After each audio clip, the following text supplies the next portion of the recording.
మన ప్రభువును రక్షకుడండి యేసుక్రీస్తు వారి నామములో అందరికీ వందనాలు. ప్రియమైన దేవుని బిడ్డలారా, ఈరోజు ప్రత్యేకంగా వాక్యమును ధ్యానించుకుందాం. ప్రతిరోజు కూడా మనము వాక్యాంశంలోనూ ధ్యానించుకుంటూ ఉంటున్నాం. మరి ఈరోజు కూడా ప్రత్యేకంగా విశ్వాసం గురించి మాట్లాడుకుందాం. విశ్వాసం గురించి కథ కొన్ని రోజుల నుంచి మనం ధ్యానించుకుంటున్నాం. ఈరోజు కూడా ప్రత్యేకముగా చూడక నమ్మిన వారు ధన్యులని బైబిల్ తెలియజేస్తా ఉంది. చూచి నమ్మిన వారి కంటే చూడక నమ్మిన వారు ధన్యులని దేవుని లేఖనం తెలియజేస్తా ఉంది. ప్రియులారా, యేసు ప్రభువారు పునరుద్ధానుడై తిరిగి లేచిన తరువాత శిష్యుల మధ్యలో ప్రత్యక్షమవుతారు. అప్పటి సమయమందు తోమా ఉండడు అక్కడ. అయితే రెండోసారి ప్రత్యక్షమైనప్పుడు తోమా ఉంటాడు. శిష్యులు చెప్పిన తోమా నమ్మడు. రెండోసారి ప్రత్యక్షమైనప్పుడు మరి ముఖ్యంగా ఆయన ఏళ్ళు పెట్టి చూసి నమ్ముతాడు ఆ గాయాలు.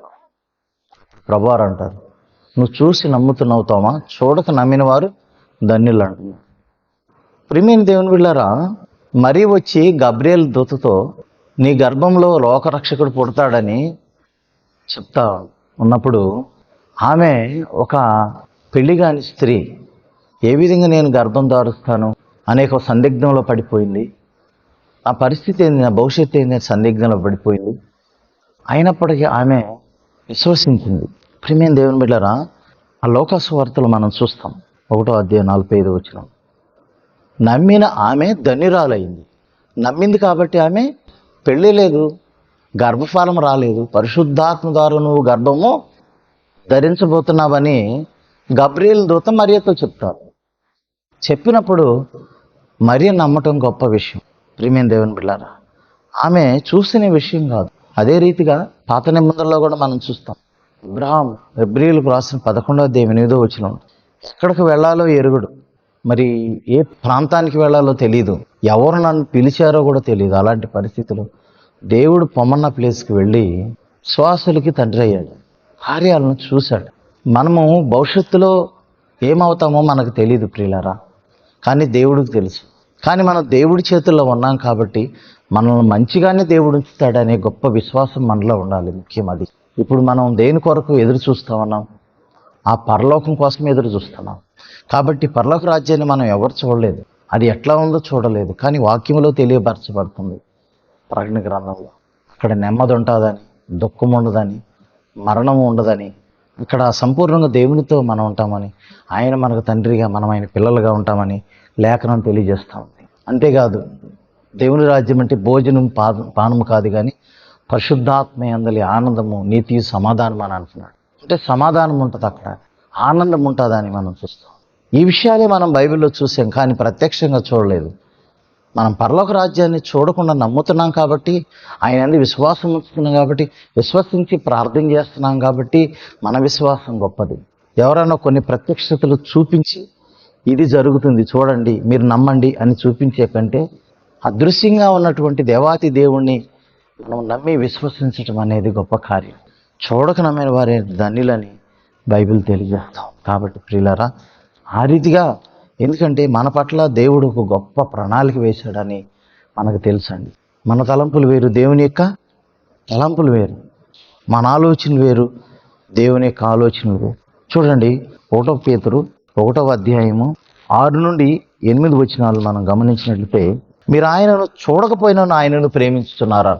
మనం చూసే వాళ్ళనే ప్రత్యక్షంగా ప్రేమిస్తాం, వారు మనకి ఏదైనా చేస్తే. కానీ ప్రభువారు మనకి ఈ గొప్ప కార్యాలు చేస్తున్నాడు, నన్ను బ్రతికిస్తున్నాడు, పోషిస్తున్నాడు, నన్ను కాపాడుతున్నాడని మనం ఆయన్ని చూడకుండానే నమ్ముతున్నాం, ప్రేమిస్తున్నాం. అంతేకాదు, ఇప్పుడు ఆయనను కన్నులారా చూడకే విశ్వసిస్తున్నాం. కన్నులారా చూడలేదు మనం, అయినా విశ్వసిస్తున్నాం. మీ విశ్వాసానికి ఫలము కలుగుతుంది అంటున్నాడు. అనగా ఆత్మరక్షణ పొందుచు చెప్పన శక్తి మన మహిమయుక్తన సంతోషం గలవరాయి ఆనందించున్నారు. చూడండి, మరి ఇవన్నీ మనం చూడలేదు, పరలోక రాజ్యం చూడలేదు, ప్రభువుని చూడలేదు. ఇవన్నీ చూడకపోయినా చెప్పన శక్యం కానీ గొప్ప ఆనందం మనలో కలుగుతుంది. అది పరిశుద్ధాత్ముడు మనకు కలిగిస్తున్నాడు.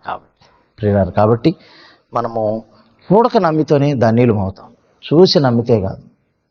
తోమలాగా అసలు విశ్వాసం అంటేనే అదే కదా. విశ్వాసం అనేది నిరీక్షింపబడు వాటి యొక్క నిజ స్వరూపం. నిరీక్షణ అంటే ఏంటి?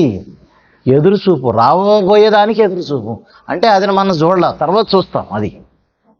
కాబట్టి అప్పుడే మనం ధన్యులు కాదు. మరియలాగా ధన్యులు మనం కాగలుగుతాం. దేవుడి పరిశుద్ధ వాక్యం దీవించడం ఆమె ప్రార్థన చేసుకోవాలి.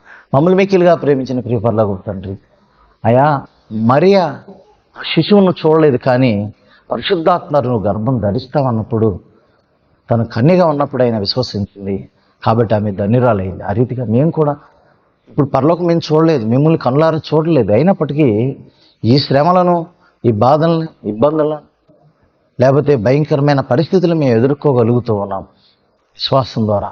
అట్టి విశ్వాసాన్ని మాలో ఇంకా స్థిరపరచండి, బలపరచండి. చూడకుండా ఉన్నటువంటి ఆ పరలోక రాజ్య మహిమను మేము చూడబోతున్నామనే విశ్వాసం మా అందరిలో దయచేసి దీవించమని యేసు పరిశుద్ధ నామమున అడిగి వేడుకొని ప్రార్థన చేస్తున్నాం తండ్రి. ఆమేన్. మన తండ్రి అయిన దేవుని ప్రేమ, ప్రభువైన యేసుక్రీస్తు వారి కృప, పరిశుద్ధాత్మని సహవాసిక చేరుమానకును సకల పరిశుద్ధులకు ఎల్లప్పుడూ తోడే నడిపించునుగా. అందరికీ వందనాలు. మరీ కొద్ది కాలను కలుసుకుందాం. ఇప్పటివరకు దేవుని కృప, దయ, కనికరం మీ మీద ఉండను. God bless you all.